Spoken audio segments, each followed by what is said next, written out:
you have legal questions. Aimee the attorney has the answers. Welcome to today's show. And here's Aimee. Hello, I'm Aimee the attorney. My guest today is Tracy Spradlin of Spradlin and Kennedy. I'm very excited to talk to her about expungements. Tracy is a criminal defense lawyer, has been practicing in Kansas City for quite some time, and I'm just going to ask Tracy, why don't you give just a short bio of yourself?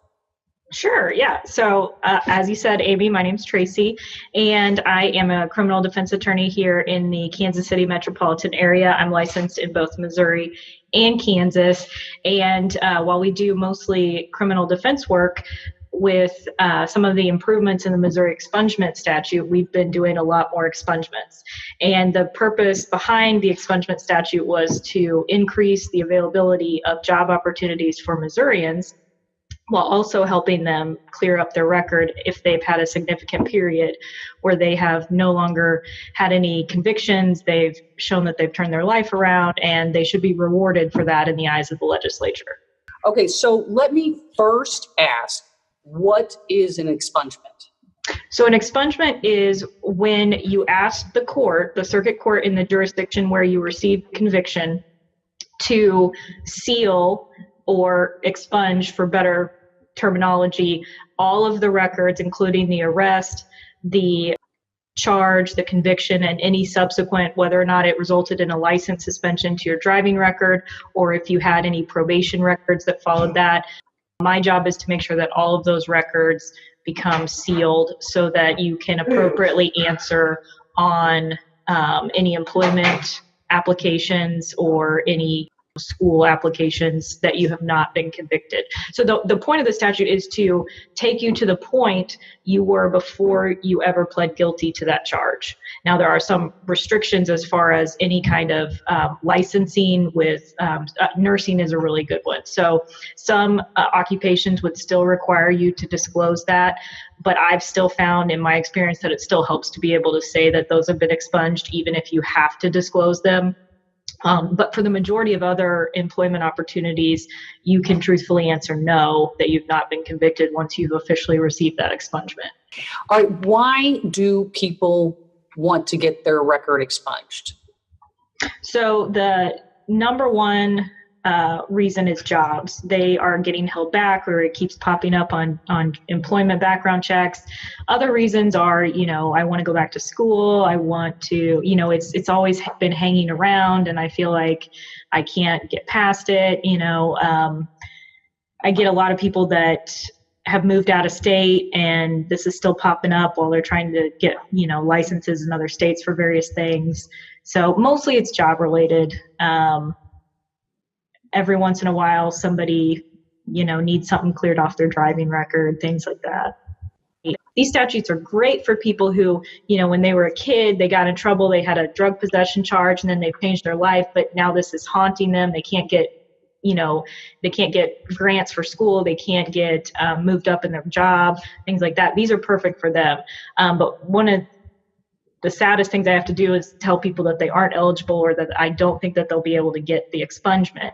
And one of the most common things that we expunge are drug possession charges, felony drug possession, assaults, as long as they're not domestic violence. But the things that can't be expunged, anything that puts you on the sex registry, anything that's an A felony, anything that has been classified as domestic violence, kidnapping, certain things that you would expect. And then there are certain, the statute, the way that it's written, sets out several things that aren't eligible. And so one of the things we just have to do is just call us and we'll tell you if it's eligible or not, and that's the hardest things.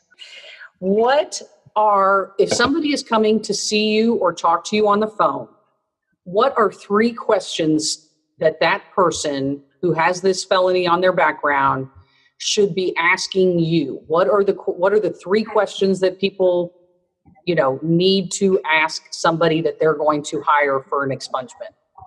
So you need to, as the caller, you need to know where you got the conviction, because that's one of the things that I'm going to ask, because that dictates every courthouse charges a different filing fee. Every courthouse is a different distance away from me, which figures into cost, things like that. And I can also tell you, based on what I know about those jurisdictions, a little bit more about how involved you're going to have to be, whether you have to show up or not.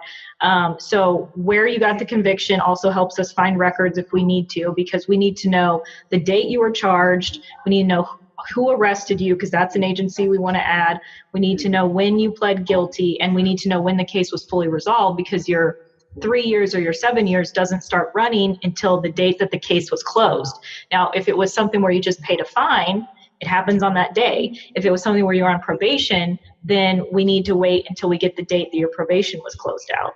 And so that's one of the things that we need to look at. And thankfully, most records are on CaseNet for us. And as attorneys, we can kind of see some more stuff than what the normal person can see. So if you can tell me, kind of generally what time frame, I can find it and look at it and see if you're eligible or not. The next thing you would need to know is if you have any subsequent convictions, any other misdemeanors or felonies that I need to know about, because I also, like I said before, need to make sure that you're not ineligible due to any subsequent convictions. And then finally, I need to know if you have anything coming up, in the next week or so, or if you have anything pending that you're hoping to get this wrapped up before, because like I said, I can't do it in less than probably 3 months, but then also I have to allege that you don't have any current pending charges or anything like that. So if you are currently charged with something, then I need to know that too. So I would say those are the big major things. Okay, that's great.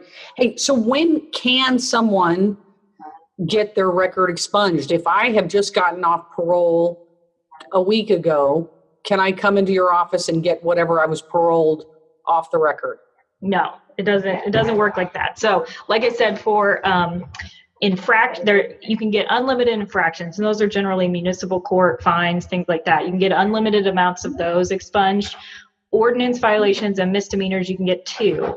And the waiting period is 3 years from the date of disposition. And disposition is kind of a fancy lawyer word for case closed.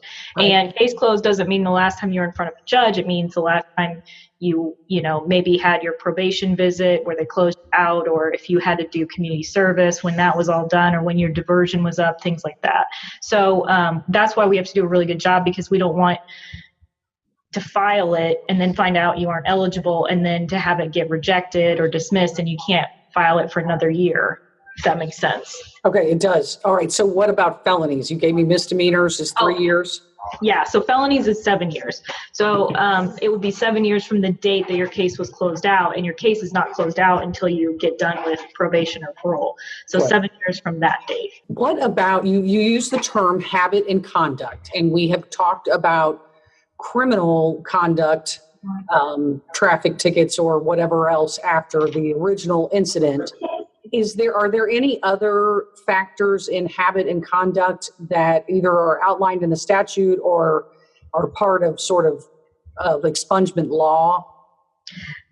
Not really. It's kind of one of those vague, just like lawyerly terms that just means, can we show or can we provide evidence that you are no longer the type of person who is going to commit the offenses that you're trying to get expunged.